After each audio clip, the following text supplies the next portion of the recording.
বিশ্বের বিভিন্ন দেশের জন্য জনসংখ্যা বৃদ্ধির সমস্যা একটি গুরুত্বপূর্ণ চ্যালেঞ্জ হয়ে দাঁড়িয়েছে, বিশেষ করে উন্নত দেশগুলির ক্ষেত্রে।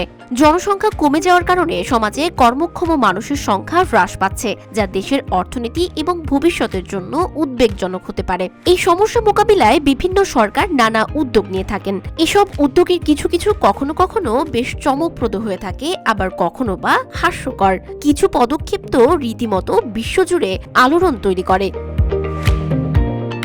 রাশিয়ার এক শহর ক্যারেলিয়া সম্প্রতি একটি চমকপ্রদ ঘোষণা করেছে, যা কেবলমাত্র রাশিয়ার মানুষের মধ্যেই নয়, বিশ্বের অন্যান্য দেশেও আলোচনার কেন্দ্রবিন্দু হয়ে উঠেছে।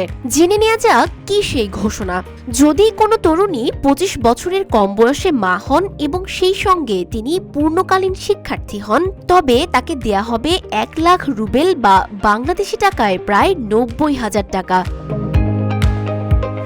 এটি একটি বিশেষ উদ্যোগ যা রাশিয়ার জনসংখ্যা বৃদ্ধির লক্ষ্য নিয়ে নেওয়া হয়েছে। দেশটির জন্মহার বর্তমানে উদ্বেগজনকভাবে কমে এসেছে এবং এই উদ্যোগটি তার মোকাবিলা করার এক অভিনব উপায় হিসেবে দেখা হচ্ছে। তবে এর সঙ্গে রয়েছে কিছু শর্ত, যা শুনলে আপনি বেশ চমকে যাবেন, কেউ কেউ হয়তো বিরক্তও হবেন। প্রথমত, মায়ের বয়স 25 বছরের কম হতে হবে এবং তাকে একটি কলেজ বা বিশ্ববিদ্যালয়ের পূর্ণকালীন শিক্ষার্থী হতে হবে। এর মানে হলো তরুণীরা শুধু মা হওয়ার জন্য নয়, শিক্ষার ক্ষেত্রেও তাদের অবদান রাখতে হবে। এছাড়া যদি কোনো তরুণী মৃত সন্তান জন্ম দেয়, তবে তিনি এই পুরস্কারটি পাবেন না। যে সিদ্ধান্ত নিয়ে বেশ কিছু প্রশ্ন উঠেছে, বিশেষ করে এমন পুরস্কার তরুণীদের কাছে আকর্ষণীয় হয়ে উঠবে কিনা এবং এটি জাতিগত বা সামাজিক দৃষ্টিকোণ থেকে উপকারী হবে কিনা।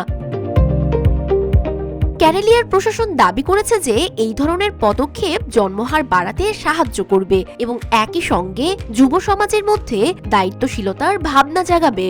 তবে এই পদক্ষেপটি কিভাবে বাস্তবে কার্যকরী হবে তা সময়ই বলতে পারবে।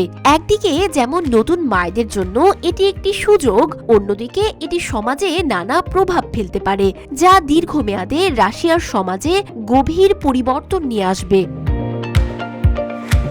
রাশিয়া বর্তমানে তার জন্মহার বৃদ্ধির জন্য বিভিন্ন পন্থা অবলম্বন করছে এবং এটি একটি নতুন এবং একাধিক দিক থেকে চ্যালেঞ্জপূর্ণ পদক্ষেপ।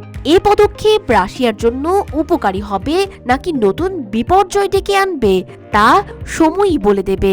সানজিদা আফরিন সোনিয়া, রূপালী বাংলাদেশ।